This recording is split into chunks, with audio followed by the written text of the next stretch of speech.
നമസ്കാരം. പിറവം നഗരസഭ തെരഞ്ഞെടുപ്പ് എല്ലാം കഴിഞ്ഞ് അതിൻ്റെ റിസൾട്ടിന് വേണ്ടി വെയിറ്റ് ചെയ്യുകയാണ്. ഇന്നലെ രാവിലെ മുതൽ വൈകുന്നേരം 6 മണി വരെയുള്ള സ്ഥാനാർത്ഥികളും രാഷ്ട്രീയ പാർട്ടികളുടെ നേതാക്കന്മാരും ഒപ്പം ജനങ്ങളുമെല്ലാം ഓരോ പോളിംഗ് ബൂത്തുകളിലെല്ലാം ചെന്ന് വോട്ടുകളെല്ലാം നൽകി. ആ വോട്ടുകളെല്ലാം പെട്ടിയിലാക്കിയിരിക്കുന്ന സമയമാണ്. ഇനി അത് 13-ാം തീയതി ആകുമ്പോഴത്തേക്കും ആ പെട്ടി പൊട്ടിക്കും. ആ പെട്ടി പൊട്ടിക്കുമ്പോൾ പിറവം നഗരസഭയിലേക്ക് ആര് ജയിച്ചു വരും എന്നുള്ള ചോദ്യങ്ങൾ 2-3 ദിവസങ്ങൾ പെട്ടിക്കുള്ളിലാണ്. അപ്പോൾ ആ പെട്ടി പൊട്ടിക്കുന്നതിന് മുമ്പ് ഏതെല്ലാം കാര്യങ്ങൾ രാഷ്ട്രീയ പാർട്ടിയുടെ നേതാക്കന്മാർക്ക് രാഷ്ട്രീയം പറയുവാനും ഓരോരോ ബൂത്തുകളിലെ വിശേഷങ്ങളും എന്തൊക്കെയാണ് അവരുടെ സ്ഥാനാർത്ഥികൾ വിജയിച്ചു വരുന്നതിനെ കുറിച്ചുള്ള കാര്യങ്ങളെല്ലാം പറയുന്നതിന് വേണ്ടി LDFിന്റെ നേതാവ് CK പ്രകാശ് ഇപ്പോൾ നമ്മോടൊപ്പം ചെയ്യുന്നത്. പ്രകാശ് ചേട്ടാ, നമസ്കാരം.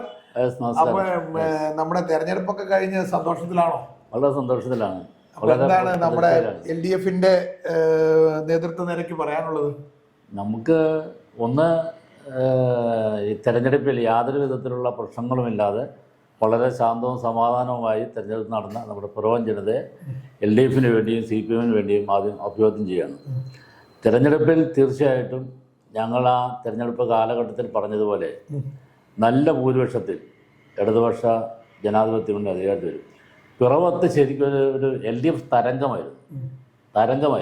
കാരണം വെറുതെ ഉണ്ടായതല്ല.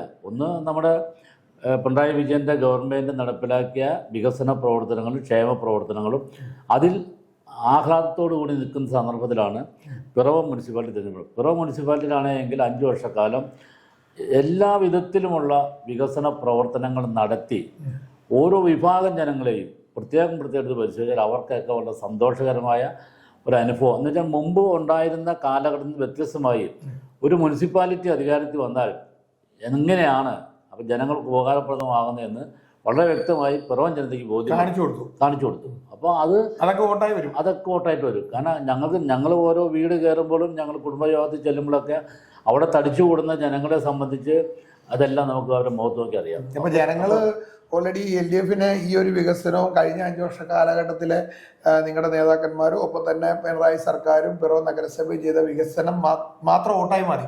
മാത്രം നന്നായി വോട്ടായി. അത് തീർച്ചയായിട്ടും ഞാനിപ്പോൾ എല്ലായിടത്തും പറയുന്നില്ല, അതിപ്പോൾ കാർഷിക മേഖല എടുത്തു. ഞാൻ പറഞ്ഞല്ലോ, ഒരു 4 കൊല്ലക്കാലം കൊണ്ട് പിറവം മുനിസിപ്പാലിറ്റിയിലെ നെൽകൃഷിക്കാർക്ക് 1,15,00,000 രൂപ അവരുടെ അക്കൗണ്ടിലേക്ക് ഇട്ട് കൊടുത്താണ്. അത് വ്യാജമല്ല, കാരണം രേഖയുണ്ട്, ബാങ്ക് അക്കൗണ്ട്. കാരണം കൈ കൊടുത്താലല്ലേ പ്രശ്നമുള്ളൂ. ബാങ്ക് അക്കൗണ്ടിലൂടെ ആ കൃഷിക്കാർക്ക് മുഴുവൻ കൊടുത്തിട്ടുണ്ട്.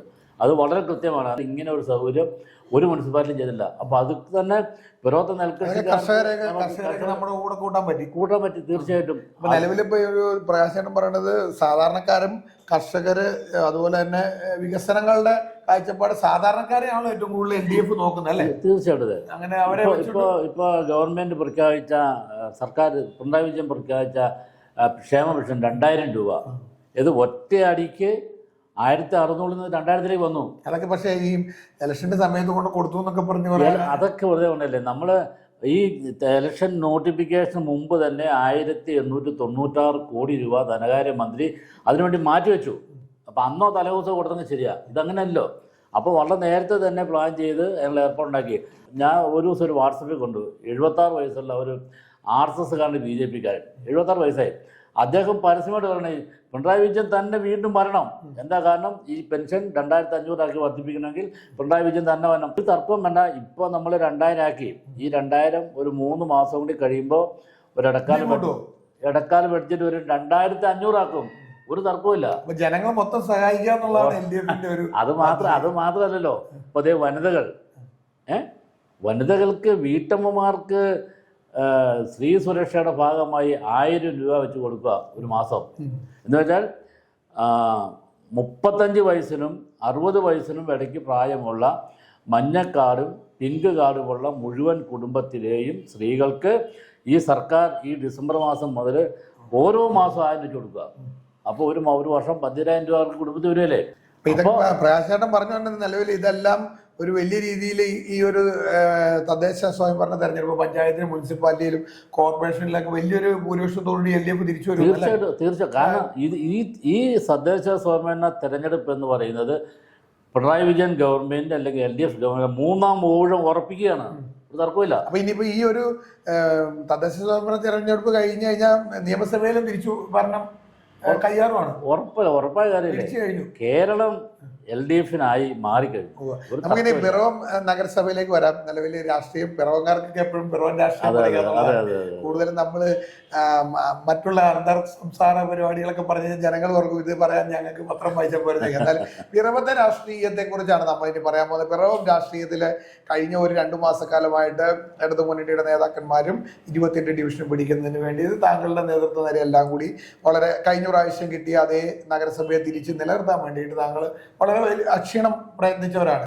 എത്രത്തോളം ഒരു താങ്കൾ നമ്മൾ കഴിഞ്ഞ പ്രാവശ്യം പറഞ്ഞപ്പോൾ 20-22 എന്നൊക്കെ പറഞ്ഞിട്ട് പോയി.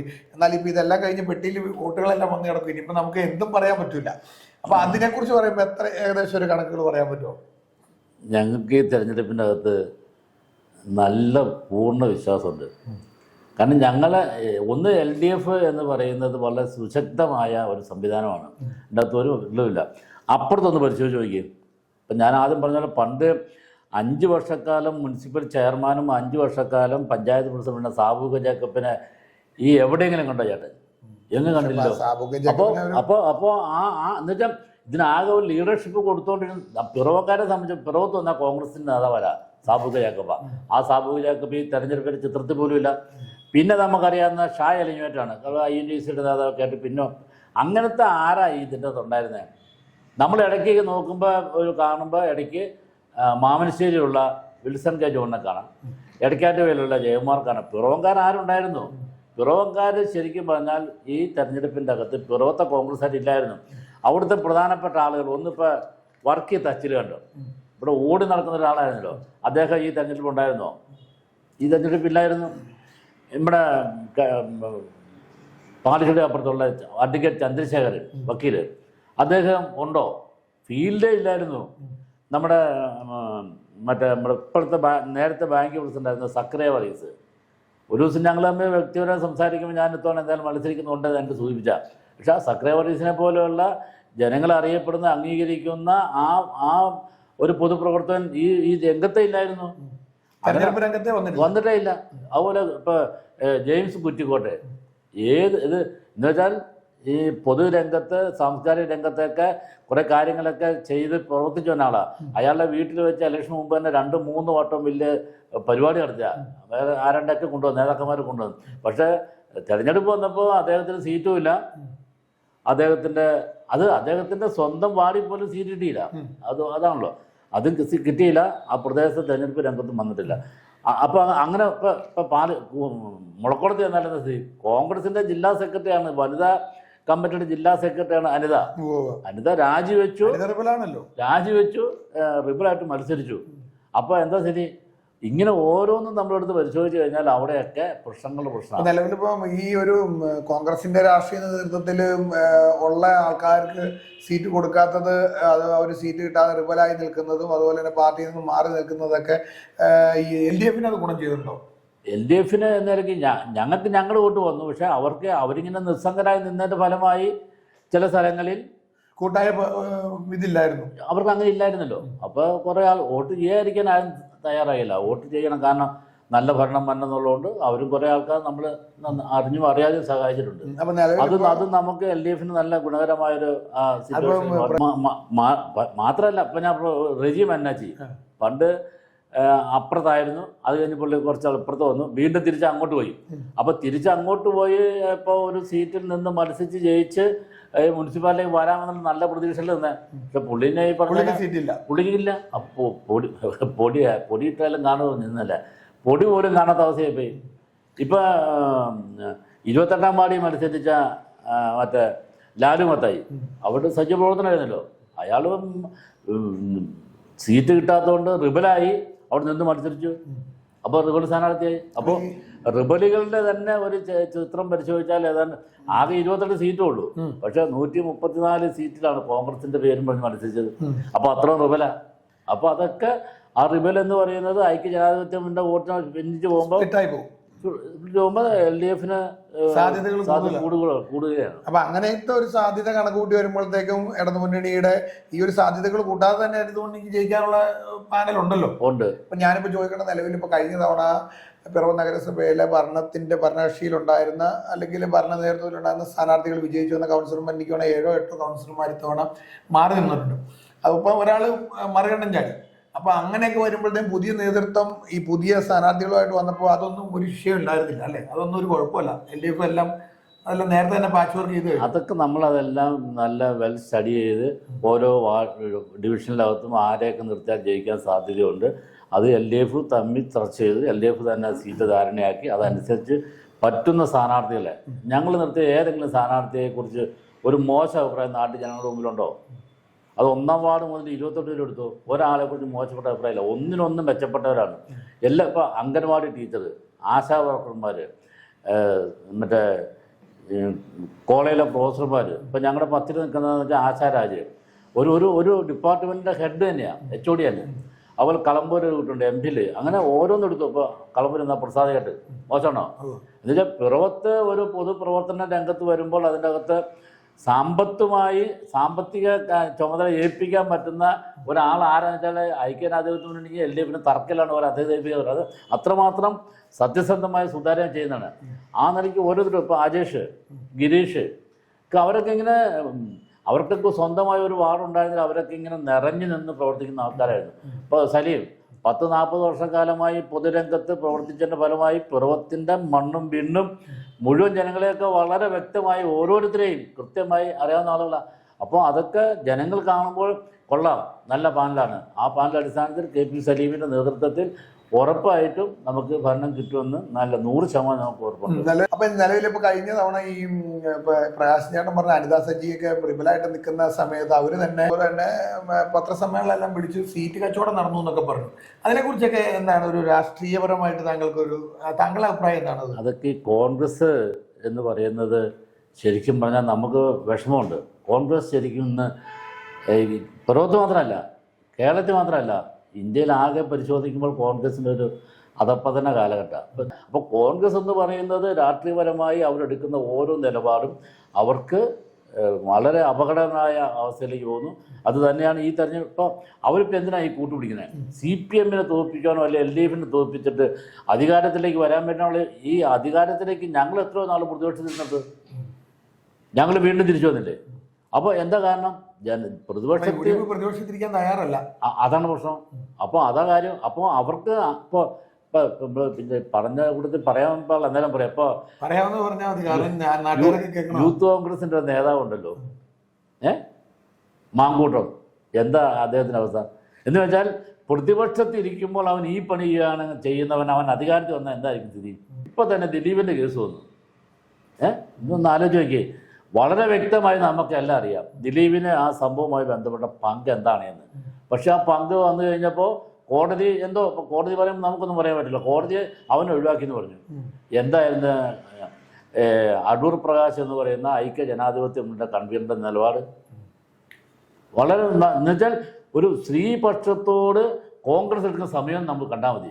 അത്രയും ക്രൂരമായ ഒരു ലേഡി, അവരാരും ആട്ടെ, ആ ലേഡിയെ ഒരു പറ്റം ആളുകൾ ആ പറയാൻ പാടില്ലാത്ത രൂപത്തിലേക്കുള്ള വളരെ മോശപ്പെട്ട പൈശാചികമായ ക്രൂരമായ പ്രവൃത്തി ചെയ്തിട്ട് ആ പ്രവൃത്തിക്കകത്തൊക്കെ ഭാഗികമായി ബന്ധമുണ്ട് എന്ന് സംശയിക്കുന്ന ആ ദിലീപിനെ കോടതി ഒഴിവാക്കി എന്ന് പറഞ്ഞപ്പോൾ എന്ത് ആഹ്ലാദ പ്രകടനമാണ് കോൺഗ്രസ് നടത്തുന്നത്?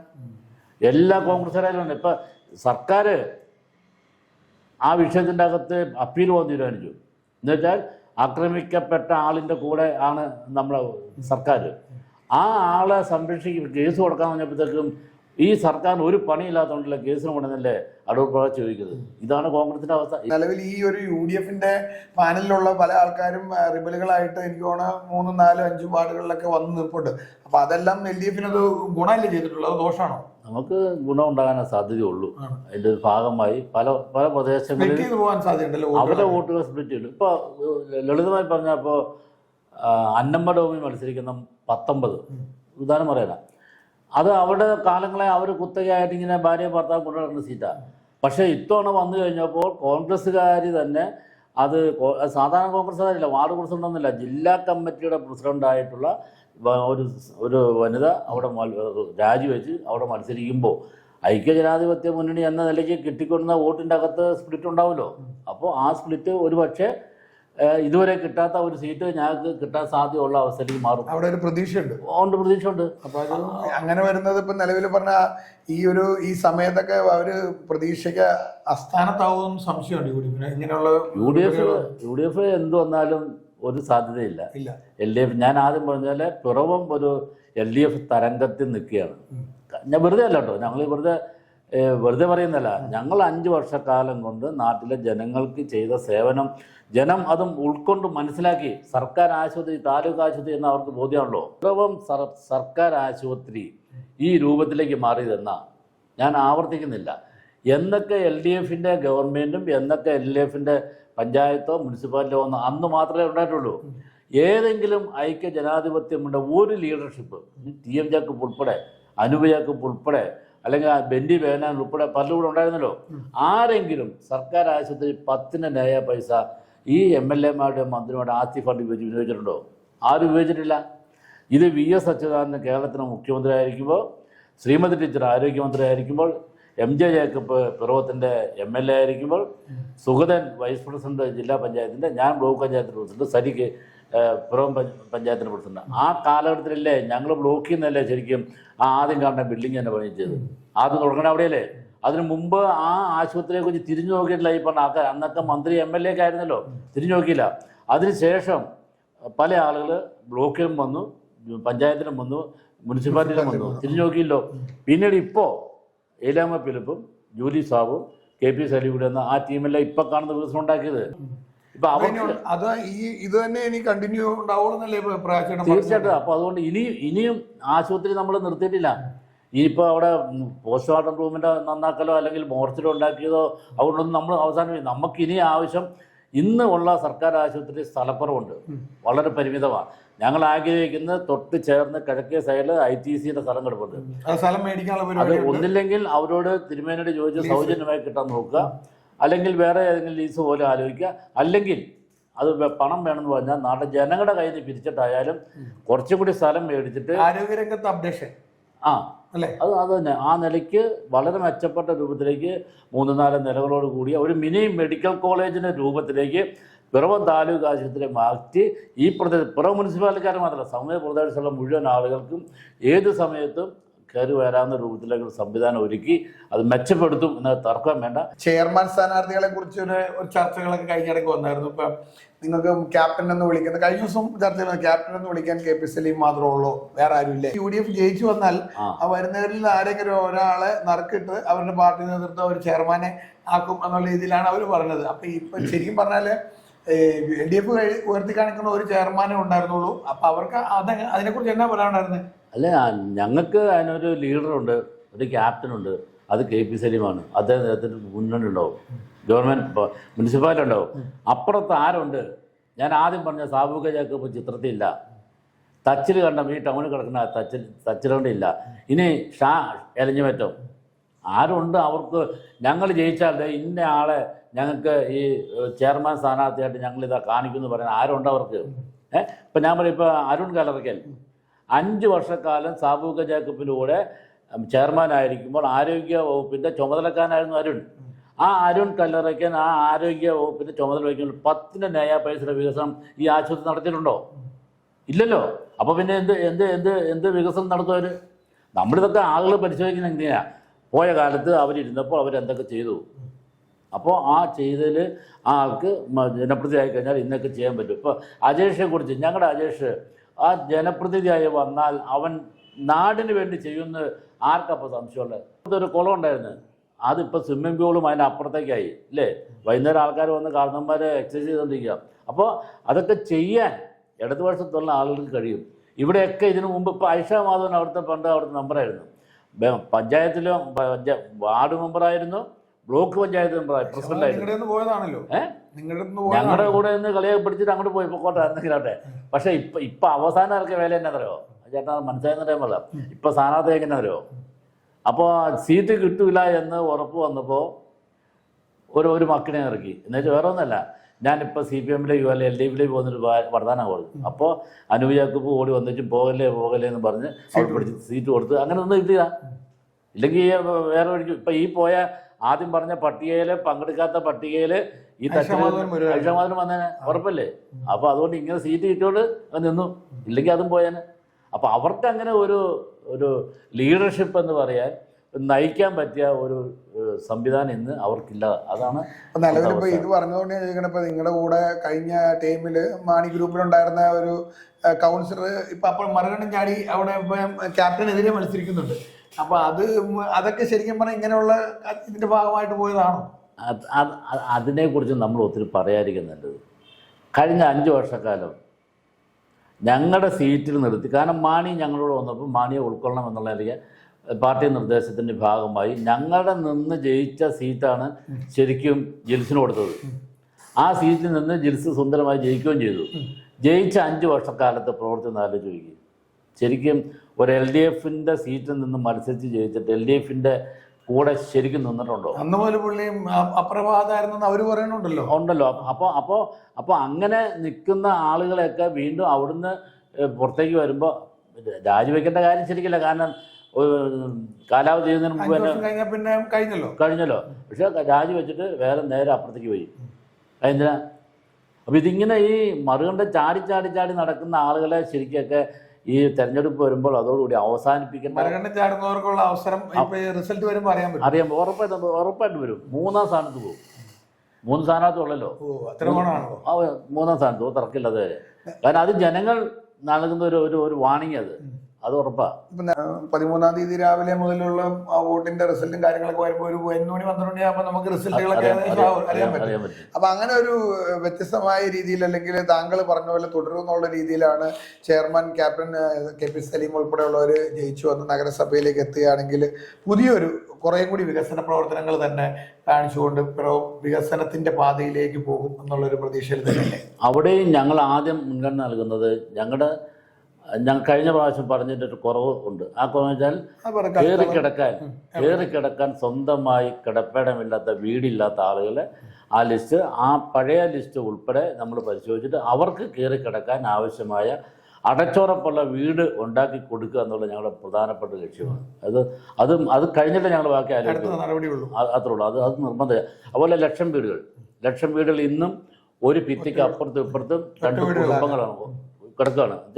ആ ഒറ്റ ഭിത്തിക്ക് ഇപ്പുറത്ത് 2 കുടുംബം ഒറ്റ വീട് കിടക്കുക. ആ ഇരട്ട വീടുകളെല്ലാം അവർക്ക് സ്വന്തമായി സ്ഥലം അളന്ന് തിരിച്ച് അതിൻ്റെ അകത്ത് വീടുണ്ടാക്കി അവർ ഒറ്റ വീടായി സ്വതന്ത്രമാക്കി മാറ്റും. അതും ചെയ്യും. ഇതിപ്പോൾ പ്രകാശൻ ഈ പറഞ്ഞതനുസരിച്ച് സാധാരണ ഒരു ജനം, ഇപ്പം ഞാനൊരു കോമൺ ആയിട്ട് കാര്യം പറഞ്ഞ രാഷ്ട്രീയമല്ല, ആ സാധാരണക്കാരൻ ഒരു റൂമിൽ തന്നെ 3-4 ഫാമിലി ആയിട്ട് കിടക്കുന്നവനെയൊക്കെ ഒറ്റ വീടിലേക്ക് മാറ്റുമ്പോൾ തന്നെ അവൻ്റെ മനസ്സിൽ അവൻ ഇത്രയും നാൾ പാർപ്പിടവും അതൊക്കെ ഉണ്ടായിട്ട് പോലും അവനിങ്ങനെ ഒരു ഇത് കിട്ടുമ്പോഴത്തേക്ക് അതൊക്കെ വലിയൊരു രീതിയിൽ LDF-നെ ഗുണം ചെയ്യുവാണ് അല്ലേ? തീർച്ചയായിട്ടും അത് വലിയൊരു കാഴ്ചപ്പാട് തന്നെയാണ് നിങ്ങൾ എടുത്തു വച്ചിരിക്കുന്നത്. പിന്നെ ഒന്ന് നമ്മുടെ സമൂഹത്തിലെ അടിസ്ഥാന ജനവിഭാഗങ്ങളാണല്ലോ മഹാഭൂരിപക്ഷം എന്ന് പറയുന്നത്. അവരുടെ താല്പര്യങ്ങൾ സംരക്ഷിക്കുക, അവർക്ക് വേണ്ടി പ്രവർത്തിക്കുക എന്നുള്ളതാണ് നമ്മുടെ ഒരു കടമ എന്നുള്ളത്. LDF തീർച്ചയായിട്ടും പിറവത്തിൻ്റെ വികസനം നമ്മുടെ പ്രധാനപ്പെട്ട, കാരണം കൊച്ചിയോട് ഏറ്റവും അടുത്ത് കിടക്കുന്ന ഏറ്റവും വികസന സാധ്യതയുള്ള മെട്രോ വരെ വരാൻ സാധ്യതയുള്ള ഒരു സ്ഥലമാണ് നമ്മുടെ പിറവം. അപ്പോൾ അതിനെ എങ്ങനെ കൂടുതൽ വികസിപ്പിക്കുക? ഇപ്പോൾ ഐക്യജനാധിപത്യത്തിൻ്റെ കാലഘട്ടത്തിൽ എക്സൈസ് കോടൊക്കെ വാലെന്ന് പറഞ്ഞു. അവർ പറഞ്ഞല്ലാണ്ട് അവരും ചെയ്തിട്ടില്ല. പക്ഷേ നമ്മൾ ഒന്നുകൂടി വളരെ വിശദമായി ഒരു നല്ല ചർച്ച നടത്തി ആ ചർച്ചയിലൂടെ നല്ല തീരുമാനമെടുത്ത് ഏതാണോ എക്സൈസ് കോടതി പോലെ പക്ഷെ പിറവത്തിൻ്റെ ടൗണിലെ ഒഴിവാക്കിക്കൊണ്ട് ഏറ്റവും സുഗമമായി നമുക്ക് പറ്റുന്ന രൂപത്തിലേക്ക് ഇപ്പോൾ നമ്മുടെ ഈ ജംഗ്ഷൻ തന്നെ കട്ടക്കുരിശ് പോലും ആ ജംഗ്ഷൻ പോലും നമുക്ക് അണ്ടർ പാസേജ് വഴി കോട്ടയം വരുന്ന റൂട്ട് അങ്ങനെ ആക്കിയിട്ട് ഇത് മുകളിലേക്ക് പോകുന്നതൊക്കെ നമ്മുടെ ഭാവനയിലുണ്ട്. അതൊക്കെ ആ നിലയ്ക്ക് വളരെ മെച്ചപ്പെട്ട ട്രാഫിക് സംവിധാനം നമുക്ക് ഉണ്ടാകണം. നമ്മുടെ കുന്നുംപുറ സ്കൂള് ഇപ്പോൾ അതിൻ്റെ അകത്തിപ്പോൾ നമ്മൾ MLA-നെ കുറ്റം പറയാമെന്ന് വിചാരിക്കില്ലേ. പിണറായി വിജയൻ്റെ ഗവൺമെൻറ് ആദ്യം അധികാരത്തിൽ വന്നപ്പോൾ എല്ലാ MLA-മാർക്കും 5 കോടി രൂപയുടെ ബ്ലാങ്ക് ചെക്ക് കൊടുത്താൽ നിങ്ങൾക്ക് ഇഷ്ടമുള്ള സർക്കാർ പള്ളിക്കൂടെ ഹൈടെക് ആക്കാൻ പറഞ്ഞു. ആ ഹൈടെക് ആക്കാൻ പറഞ്ഞതിൻ്റെ അകത്ത് 141 മണ്ഡലം MLA-മാരുള്ളതിൽ അത് വെച്ചാൽ ഒരാൾ ആംഗ്ലേയൻ പ്രതിനിധി 140 MLA-മാരും ആ ഫണ്ടും വിനിയോഗിച്ച് അത്യാവശ്യം കൂടുതൽ വന്നെങ്കിൽ പിച്ചും ആ പണി മുഴുവൻ പൂർത്തീകരിച്ച. പക്ഷെ നമ്മുടെ പ്രിയപ്പെട്ട MLA മാത്രം ആ പണി പൂർത്തീകരിച്ച. 1,30,00,000 രൂപയിൽ മാത്രമായി ഒതുങ്ങി. ആ പണി ഉപേക്ഷിച്ച പോലെ ആയിപ്പോയി. പക്ഷെ വീണ്ടും KP സലീം ഒക്കെ നമ്മുടെ വിദ്യാഭ്യാസ മന്ത്രി ശിവൻകുട്ടീനെ പോയി കണ്ട് സംസാരിച്ച് ആ ഫണ്ട് നമുക്ക് വീണ്ടും തരാമെന്ന നിലയ്ക്ക് വന്നിട്ടുണ്ട്. അത് കിട്ടിയാൽ അതിൻ്റെ പണി നമ്മൾ പൂർത്തീകരിക്കും. കാരണം സർക്കാർ പള്ളിക്കൂടങ്ങളും സർക്കാർ ആശുപത്രി അതൊക്കെ എന്ന് പറയുന്നത് സാധാരണക്കാരുടെ ആണ്. അവൻ്റെ മക്കൾ പഠിക്കുന്ന പള്ളിക്കൂടം അത് നന്നാക്കണം. ഇപ്പോൾ അനൂപ് ജേക്കബിൻ്റെ മക്കളെ ആരെങ്കിലും സർക്കാർ പള്ളിക്കൂടത്തിൽ പോയ അനുഭവം നമുക്കുണ്ടോ? അവർക്ക് പ്രശ്നമല്ല. ഇപ്പം അനൂപ് ജേക്കബിന് അല്ലെങ്കിൽ അതുപോലെ ലീഡർമാരുടെ ആരെങ്കിലും സർക്കാർ ആശുപത്രിയിൽ പോയി മരുന്ന് പിടിക്കാൻ പോകും. ഇതൊന്നും അവർക്ക് ആവശ്യമില്ല. പക്ഷേ നമുക്ക് ആവശ്യമാണ്. ഇവിടെ നമ്മുടെ സാധാരണക്കാരൻ്റെ മക്കൾ പഠിക്കുന്ന പള്ളിക്കൂടാണെങ്കിലും സാധാരണക്കാർ പോകുന്ന ആശുപത്രി ആണെങ്കിലും അത് പരമാവധി നന്നാക്കി അവർക്ക് ഉപകാരപ്രദമായ രൂപത്തിൽ നമുക്ക് മാറ്റും. ഇപ്പം ടി എൻ ജേക്കബുമായിട്ടോ അനൂപ് ജേക്കബോ ആയിട്ടോ ഉണ്ടാക്കി വെച്ച കുഴപ്പങ്ങൾക്ക് കോൺഗ്രസ്സുകാരെ മറുപടി പറയുമോ? അവൻ അറിയാമല്ലോ. കാരണം അവൻ്റെ മുന്നണി അവനാണ് നേതൃത്വം നൽകണേ. ആ മുന്നണിക്ക് വരെ ദൂഷ്യമാണെന്ന് പുള്ളിക്ക് അവർക്കറിയാം. അതുകൊണ്ട് കോൺഗ്രസ്സുകാരും പറഞ്ഞില്ല, ഇവർ ചെയ്യാത്തതുകൊണ്ട് ഇവരും പറഞ്ഞില്ല. അപ്പോൾ സംഗതി വന്നല്ലോ. ഇത് അവസാനം നഷ്ടം വന്നത് എങ്ങനെയാ?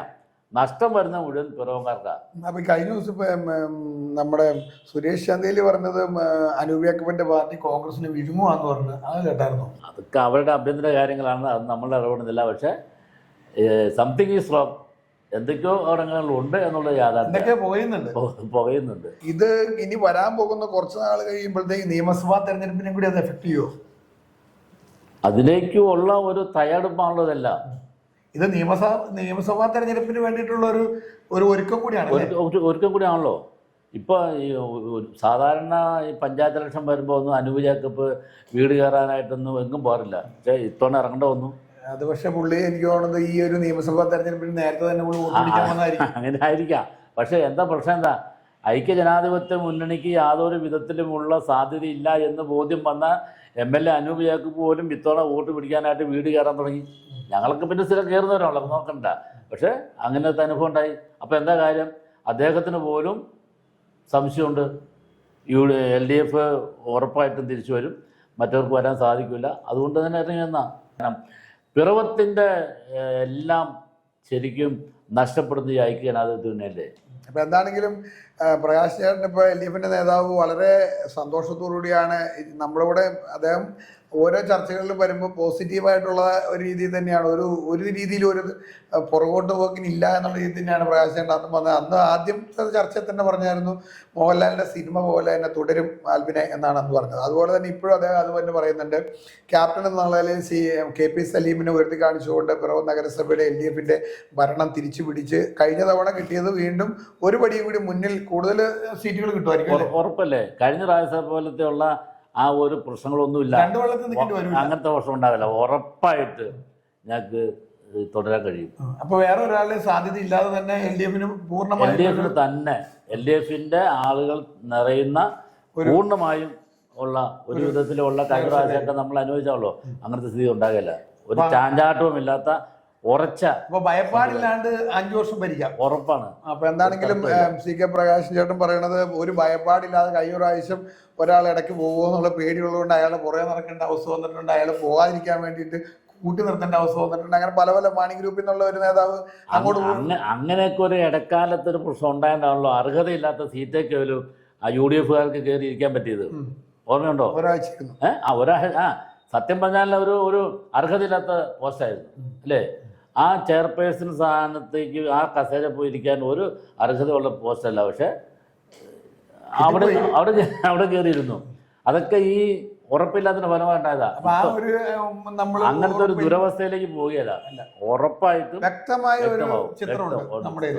അപ്പൊ എന്താണെങ്കിലും വളരെ വ്യക്തമായ ഒരു ധാരണയുമായിട്ടാണ് LDFിന്റെ നേതാവ് CK പ്രകാശ് നമ്മോടൊപ്പം ഈ ഒരു രാഷ്ട്രീയ ചർച്ചയിൽ പങ്കെടുത്തത്. കഴിഞ്ഞ ഒരു 2 മാസക്കാലമായിട്ട് നിരന്തരം ഊണും ഉറക്കവുമില്ലാതെ പോസ്റ്ററുകൾ ഒട്ടിക്കുക, പാർട്ടികൾക്ക് വേണ്ടി പ്രവർത്തിക്കുക, സ്ഥാനാർത്ഥികളോടൊപ്പം നടക്കുക, വോട്ട് പിടിക്കുക, വികസനം പറയുക, ചർച്ചകളിലൂടെയും എല്ലാം ഊരിത്തിരിഞ്ഞു വന്ന ഒരു വിജയമായിരിക്കും ഇതെന്ന് പ്രതീക്ഷിക്കാം അല്ലേ? തീർച്ചയായിട്ടും ഇടതുപക്ഷ ജനാധിപത്യ മുന്നണി മുന്നോട്ട് വച്ചിരിക്കുന്ന ആ വികസന കാഴ്ചപ്പാടും ക്ഷേമ കാഴ്ചപ്പാടും പിറവം ജനത അംഗീകരിച്ചിട്ടുണ്ട്. ആ അംഗീകാരം ഇന്നലെ അവർ രേഖപ്പെടുത്തി പെട്ടിക്കകത്ത് വെച്ചിട്ടുണ്ട്. അത് 13-ാം തീയതി എണ്ണുമ്പോൾ തീർച്ചയായിട്ടും ഞാൻ ആദ്യം പറഞ്ഞ പോലെ ഞങ്ങളുടെ ക്യാപ്റ്റനായിട്ടുള്ള KP സലീം, ചെയർമാനായിട്ടുള്ള പുതിയ സമിതി പിറവത്ത് അധികാരത്തിൽ വരും. അതിലൂടെ ഇനിയും കൂടുതൽ വികസന ക്ഷേമ പ്രവർത്തനം നടത്തിക്കൊണ്ട് ഈ ആളുകളെ നല്ല സംരക്ഷിക്കാൻ ഞങ്ങൾക്ക് ഉത്തരവാദിത്തമുണ്ട്. അത് ഞങ്ങൾ ചെയ്തിരിക്കും. എന്താണെങ്കിലും വളരെ സന്തോഷം. CK പ്രകാശ് LDFന്റെ നേതാവ് ഈ ഒരു ചർച്ചയിൽ പങ്കെടുത്തതിൽ ഇന്നലെ ദിവസത്തുകൊണ്ട് ജനങ്ങളെല്ലാവരും വോട്ടെല്ലാം ചെയ്ത് കൊടുത്തിട്ടുണ്ട്. ഇനി അതിന്റെ റിസൾട്ട് വരുമ്പോഴാണ് നമുക്ക് ഇദ്ദേഹം പറഞ്ഞതിന്റെ വ്യക്തമായ കാര്യങ്ങൾ, ഇദ്ദേഹം പറഞ്ഞിരിക്കുന്ന കാര്യങ്ങളുടെ എല്ലാം നീക്കുപോക്കുകൾ ശരിയോ തെറ്റോ എന്നുള്ളതൊക്കെ അറിയാൻ പറ്റില്ല. എന്താണെങ്കിലും ശുഭാപ്തി വിശ്വാസത്തോടു കൂടി കൊടി പാലിക്കുവാനുള്ള ഒരു തയ്യാറെടുപ്പിൽ തന്നെയാണ് ക്യാപ്റ്റൻ KP സലീമിനോടൊപ്പം LDF നേതൃത്വവും CK പ്രകാശും മൊത്തം 28 ഡിവിഷനിലെ സ്ഥാനാർത്ഥിമാരും എല്ലാം ആ വോട്ടിന്റെ പെട്ടി പൊട്ടിക്കുന്നതും കാത്തിരിക്കുകയാണ്. എന്താണെങ്കിലും പെട്ടി പൊട്ടിക്കുമ്പോൾ LDFന്റെ ഒരു ഭരണ സമിതി പിറവം നഗരസഭയിൽ വികസനങ്ങളുമായി മുന്നോട്ട് പോകുമെന്നുള്ള തുടരും എന്നുള്ള ഒരു ചർച്ചയിലാണ് CK പ്രകാശ് നമ്മോട് ചേർന്നത്. എന്താണെങ്കിലും വളരെ സന്തോഷമുണ്ട്. ഞങ്ങളെ ഇടയ്ക്ക് വിളിക്കുമ്പോൾ ഇങ്ങനെ പരിപാടിക്ക് പോകുന്നതിന് ഞങ്ങൾക്ക് വളരെ സന്തോഷമുണ്ട്. എന്താണെങ്കിലും നടക്കട്ടെ, വിജയിക്കട്ടെ, തുടരട്ടെ. ഇനി നമുക്ക് KP സലീം ചെയർമാൻ ആയതിനു ശേഷം വീണ്ടും കാണാം. Okay, thank you very much.